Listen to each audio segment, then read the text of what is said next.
15টা বছৰত আপুনি বিপিএফ চৰকাৰৰ পৰা কিমানখিনি উন্নয়ন হোৱা বুলি ভাবে? বিপিএফ চৰকাৰে আমাৰ বাক্সা জিলায় ভাল উন্নতি কৰিছে। যিখিনি কৰিছে বহুতখিনিয়ে কৰিছে, বাকী কিন্তু সিমান উন্নতি বেলেগ চৰকাৰত মই দেখা নাই। ইয়াত উন্নয়নৰ ফলাফল কেনেকুৱা? আজিৰ পৰা 15 বছৰত আগত যেনেকুৱা অৱস্থা আছে তাতকৈ আমি বহুত উন্নয়নটো দেখাও পাইছোঁ। ৰাস্তা ঘাট খুব বেয়া আছিলে, কিছুমান জেগা যেনিবা বৰবৰীৰ পৰা পূবে যাব লাগিলে আমাৰ চিন্তাৰ বিষয় হৈ আছিল, কিন্তু আজি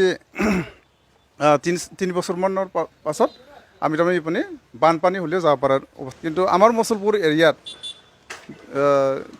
2-1 জেগাত যাব নোৱাৰা আছিল আগতে, কিন্তু আজিকালি ধুনীয়াকৈ বাৰিষা হ'লেও যাব পাৰি। 15টা বছৰত আপুনি বিপিএফ চৰকাৰৰ পৰা কিমানখিনি উন্নয়ন হোৱা বুলি ভাবে? নমস্কাৰ। যোৱা 15 বছৰে এই BTADত BPFটো উন্নয়ন কাম কৰিছে। তো আগতে আমাৰ ধৰক এই মুছলপুৰৰে এনেকুৱা অৱস্থা নাছিল, বহুত বেয়া আছিল। এতিয়াতো যথেষ্ট ভাল উন্নত হৈছে। লোকেল যিজন EM অংশুমা কুংগুৰ বড়ো খুব ভাল মানুহ, ব্যৱহাৰ ভাল, তেওঁৰ সকলোকে সমান ব্যৱহাৰ কৰে, মৰম কৰে। কাৰণ আজি মুছলপুৰৰ এই অৱস্থালৈকে অনা ব্যক্তিসকল তেওঁলোকেই।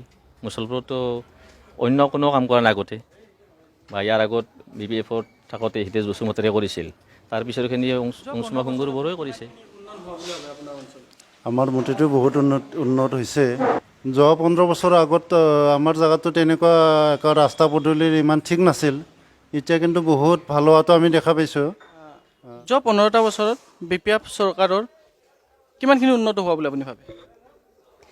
আমিতো যিটো দেখি আছোঁ বৰ্তমান খুব ভালেই দেখিছোঁ।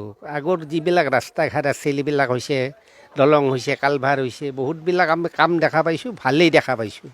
যিবিলাক কৰি আছে BTAD চৰকাৰে, BTADত কি কয় BPF চৰকাৰে, এইবিলাক আমি ভালেই পাই আছোঁ, বেয়া পোৱা নাই। আৰু আগতে খুব এটা উশৃংখল ভাৱ এটা আছিল, এতিয়া সেইবিলাক নাই, এতিয়া শান্তিপ্ৰিয়, আমি শান্তিতে আছোঁ। আপুনি ক'ব গৈছে বিপিএফ চৰকাৰ অহাৰ পৰা আপোনাৰ অঞ্চলত শান্তি অটুট আছে? আমি দেখা নাই, বেয়া দেখা নাই, আমি ভালেই পাই আছোঁ। অহা নিৰ্বাচনত আপুনি কাৰ চৰকাৰ হোৱাটো বিচাৰে? এতিয়া আমাৰ বাক্সা এৰিয়াতো আমাৰ নিৰ্বাচনী আপোনাৰ বিপিএফ চৰকাৰে হোৱাটো বিচাৰোঁ। আপুনি বিপিএফ চৰকাৰ বিচাৰে? এতিয়া বিচাৰোঁ মানে কি আমাৰ চৰকাৰটো এনেকৈ হ'লে ভাল হয়, এই চৰকাৰটো বিপিএফ চৰকাৰ হ'লে ভাল হয়। হাগ্ৰামা মহিলাৰী উন্নত কৰিব পাৰিছেনে আপোনাৰ অঞ্চলত? আমাৰ হাগ্ৰামা মহিলাৰী উন্নত কৰিছে, বহুতে উন্নত কৰিছে। বাক্সা জিলাতো আপোনাৰ বহুত উন্নত হৈছে। আপোনাক যদি আমি পোনে পোনে সুধিব বিচাৰোঁ, আপুনি ৰাইজক কাৰ চৰকাৰ হোৱাটো বিচাৰিবলৈ আপুনি আহ্বান জনাব? আমি কি কওঁ, আমাৰ যেতিয়া আপোনাৰ বিপিএফ চৰকাৰ হোৱা বুলি আমি বাঞ্ছনা চৰকাৰ কৰি হোৱাৰ পিছত আপোনাৰ ব্যৱসায়ৰ ফলত আপুনি কিবা লাভজনক হৈছেনে? ব্যৱসায়টো আমি এনে আগতকৈ ভালেই পাইছোঁ। আগতে যিহেতু এটা অসুবিধা পাই আছিলোঁ, সেই অসুবিধাবিলাক এতিয়া নাই। আৰু আমাৰ এতিয়া বিক্ৰী বাৰ্তাবিলাকো মোটামুটি বেয়া বুলি আমি ক'ব নোৱাৰোঁ, আৰু ভালেই। অসমৰ বেলেগ ঠাইৰ পৰা যদি শুনিবলৈ পাওঁ, তেনেকুৱা শুনিবলৈ যাওঁ BTR অঞ্চল, কোকৰাঝাৰ, চিৰাং, বাক্সা, ওদালগুৰি অশান্ত বুলি শুনিবলৈ, আপোনাৰ ভাৱ কেনেকুৱা?